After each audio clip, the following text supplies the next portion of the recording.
Hello મિત્રો, આજે આપણે અહીંયા તીખા ઘૂઘરા બનાવીશું અને ઘૂઘરાની ચાટ બનાવીશું. તો રેસીપી જોવા માટે વિડીયોને એન્ડ સુધી જોતા રહેજો અને રેસીપી પસંદ આવે તો વિડીયોને વધારેમાં વધારે શેર કરજો. હેલો મિત્રો, હું છું ભાવિશા અને તમે જોઈ રહ્યા છો ભાઉસ કિચન. તો આજે આપણે અહીંયા બનાવવાના છીએ તીખા ઘૂઘરા. તો ઘૂઘરાનો લોટ બાંધવા માટે મેં અહીંયા એક વાસણની અંદર 2 કપ મેંદો લીધો છે. અને અહીંયા આપણે મેંદાનો જ ઉપયોગ કરીશું. તમે અડધો ઘઉં અને અડધો મેંદાનો લોટ પણ લઈ શકો છો. હવે અડધી ચમચી અજમાને આવી રીતે હાથેથી ક્રશ કરી અને એડ કરી દઈશું, જેથી કરી અને તેનો સ્વાદ સરસ આવે. સ્વાદ પ્રમાણે મીઠું એડ કરી દઈશું. મેં અહીંયા અડધી ચમચી મીઠું લીધું છે. 2 ચમચી મોટી તેલ એડ કરી દઈશું મોણ માટે. અહીંયા તમે ઘીનો ઉપયોગ પણ કરી શકો છો, પણ મેં અહીંયા તેલ લીધું છે.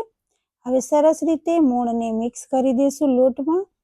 જો તમે મોણ સરસ દીધું હશે તો તમારા ઘૂઘરા સરસ એકદમ ક્રિસ્પી થશે. તો આવી રીતે સરસ એકદમ આપણે મોણ આપી દેવાનું છે. તમે જોઈ શકો છો કે મુઠ્ઠી બંધાય તેવું મોણ આપણે દઈ દીધું છે, એટલે કે આપણું મોણ બરાબર છે. હવે અડધી ચમચી જેટલો આપણે લીંબુનો રસ એડ કરી દઈશું. લીંબુનો રસ એડ કરવાથી ઘૂઘરા સરસ એકદમ કડક રહે છે. તો હવે લીંબુના રસને પણ લોટમાં મિક્સ કરી દઈશું અને ધીમે ધીમે પાણી એડ કરતા જઈશું અને સરસ એકદમ આપણે લોટ બાંધી લઈશું. અહીંયા આપણે એવો લોટ બાંધીશું કે જેથી કરી અને પૂરી વણતી વખતે આપણે અટામણની જરૂર ના પડે, એટલે કે વધારે કઠણ પણ નહીં અને ઢીલો પણ નહીં, એવો લોટ અહીંયા બાંધીશું.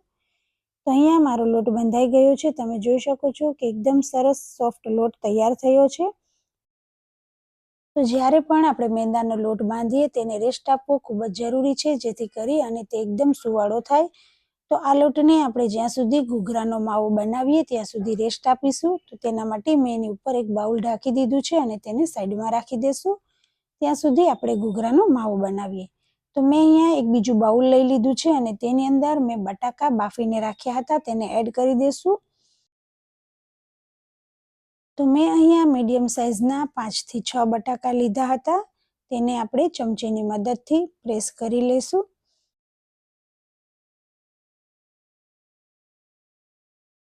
અહીંયા આપણે બટાકાની સાથે વટાણા એડ નહીં કરીએ, નહીંતર વટાણાનો પણ માવો થઈ જશે. આપણે બટાકાનો મસાલો કરી અને લાસ્ટમાં વટાણાને એડ કરીશું. તો અહીંયા આપણા બટાકા સરસ રીતે મેશ થઈ ગયા છે. તો સ્વાદ પ્રમાણે મીઠું એડ કરી દઈશું. થોડો ટેસ્ટ માટે સંચર પાવડર એડ કરી દઈશું. આમચૂર પાવડર છે તેને એડ કરી દઈશું. તમે આમચૂરની જગ્યાએ લીંબુનો ઉપયોગ પણ કરી શકો છો. લાલ મરચું પાવડર છે તેને એડ કરી દઈશું. ધાણા જીરું છે, તમે લાલ મરચું ટોટલી અવોઇડ પણ કરી શકો છો. મેં અહીંયા મરચાં, ધાણા અને આદુની પેસ્ટ બનાવીને રાખી હતી, તેને એડ કરી દઈશું અને સરસ રીતે બધું બટાકા સાથે મિક્સ કરી દઈશું. તો તમે પણ જો આવી રીતે બટાકાને અને વટાણાને અગાઉથી બાફીને રાખશો તો ફટાફટ માવો તૈયાર થઈ જશે અને ઘૂઘરા બનાવતા વાર નહીં લાગે. જ્યારે પણ આપણે કોઈ રસોઈ બનાવતા હોય તો થોડી અગાઉથી પ્રિપરેશન કરીને રાખીએ તો તે રસોઈ બનાવવી ખૂબ જ સરળ બની જાય છે. તો હવે અહીંયા આપણે બાફેલા વટાણાને પણ માવા સાથે એડ કરી દીધા છે અને આપણો ઘૂઘરાનો માવો સરસ મજાનો તૈયાર થઈ ગયો છે. તો હવે તેમાંથી આપણે ઘૂઘરા બનાવીએ. તો અહીંયા આપણે માવાને બાજુ ઉપર મૂકી અને લોટને જોઈએ તો લોટને પણ રેસ્ટ આપવાથી સરસ એકદમ મુલાયમ થઈ ગયો છે.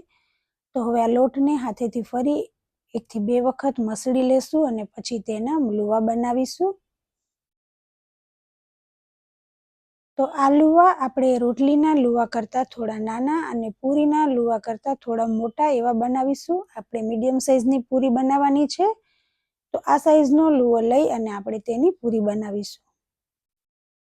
તો અહીંયા આપણો લોટ સરસ બંધાયો હશે તો તમારે અટામણની જરૂર પણ નહીં પડે અને સરસ એકદમ પૂરી તૈયાર થશે. તો આપણે જાડી પણ નહીં અને પાતળી પણ નહીં, એવી મીડિયમ સાઇઝની પૂરી તૈયાર કરવાની છે.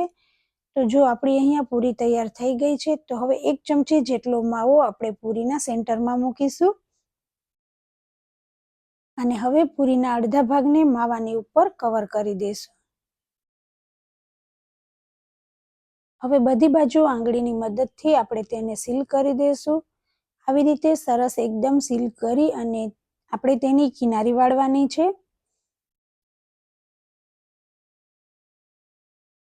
તો પહેલા બરાબર સરસ સીલ કરી અને આવી રીતે છેડાના ભાગથી આંગળીથી વાળવાનું છે અને અંગૂઠાથી દબાવવાનું છે. આવી રીતે આપણે કિનારી વાળવાની છે. જો તમે ટ્રાય કરશો તો કદાચ એકાદા ઘૂઘરામાં નહીં થાય, પણ વધારે પ્રેક્ટિસ કરશો તો સરસ મજાની બહાર વળે તેવી કિનારી ઘરે પણ ઘૂઘરામાં તૈયાર થશે.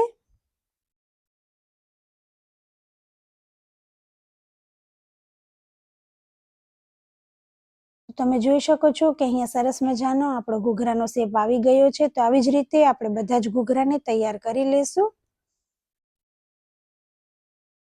અહીંયા આપણે બીજો લુઓ લઈ અને તેની પણ પૂરી બનાવી લીધી છે. તો તેની અંદર પણ 1 ચમચી જેટલો માવો એડ કરી અને તેમાંથી પણ આપણે ઘૂઘરાને તૈયાર કરીશું. તો અહીંયા આપણે સેમ પ્રોસેસ ફરી વખત રિપીટ કરીશું. તો આંગળીની મદદથી કિનારીને સીલ કરી દઈશું અને પછી તેની કિનારી વાળીશું.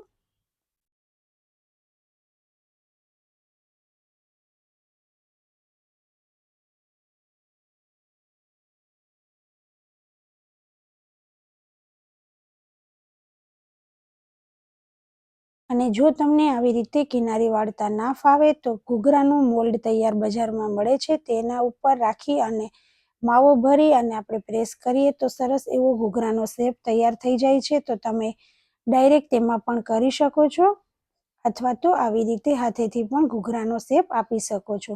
તો અહીંયા તમે જોઈ શકો છો કે આપણા બધા જ ઘૂઘરા તૈયાર થઈ ગયા છે. તો હવે આપણે તેને તેલમાં તળી લઈએ. તો મેં અહીંયા પહેલેથી જ તેલ ગરમ કરવા મૂકી દીધું હતું. તો આપણું તેલ ગરમ થઈ ગયું છે. તો તેની અંદર આપણે ઘૂઘરાને એડ કરીએ. ઘૂઘરા એડ કરતી વખતે થોડું ધ્યાન રાખીશું જેથી કરી અને તેલ હાથ ઉપર ઉડે નહીં. અને ગેસની ફ્લેમ એકદમ સ્લો જ રાખીશું. તો અહીંયા ઘૂઘરાને એકદમ ધીમા તાપે જ તળવાના છે.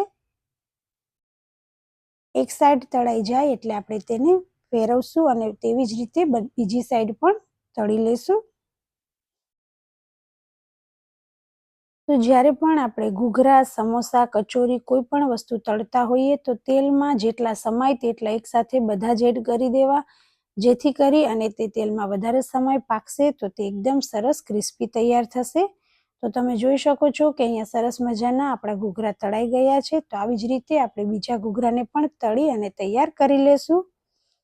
તો મેં અહીંયા બધા જ ઘૂઘરાને તળી લીધા છે.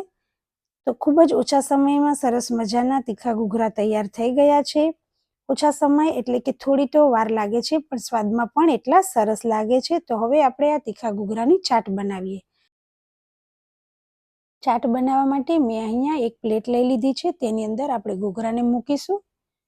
તમે ઘૂઘરાની ચટણી સાથે પણ ખાઈ શકો છો અથવા તો કોઈ ગેસ્ટ હોય તો તેને આવી રીતે ચાટ બનાવીને પણ સર્વ કરી શકો છો.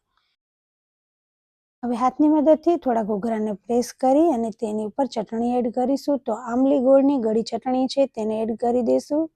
લીલા ધાણા અને લીલા મરચાંની લીલી ચટણી બનાવેલી છે તેને એડ કરી દઈશું. અહીંયા લાલ મરચાં અને લસણની ચટણી છે તેને એડ કરી દઈશું. અને ઉપરથી સેવ અને દાડમથી ગાર્નિશ કરી દઈશું. તો અહીંયા સરસ મજાના જામનગરના તીખા ઘૂઘરા અને ઘૂઘરાની ચાટ તૈયાર થઈ ગઈ છે. તો તમે પણ ઘરે ચોક્કસથી એક વખત ગરમા ગરમ ઘૂઘરા ટ્રાય કરજો અને મને જણાવજો તમારા ઘૂઘરા કેવા બન્યા. રેસીપી સારી લાગી હોય તો વિડીયોને લાઇક, શેર અને ચેનલમાં નવા હોય તો સબસ્ક્રાઈબ કરજો. Thank you.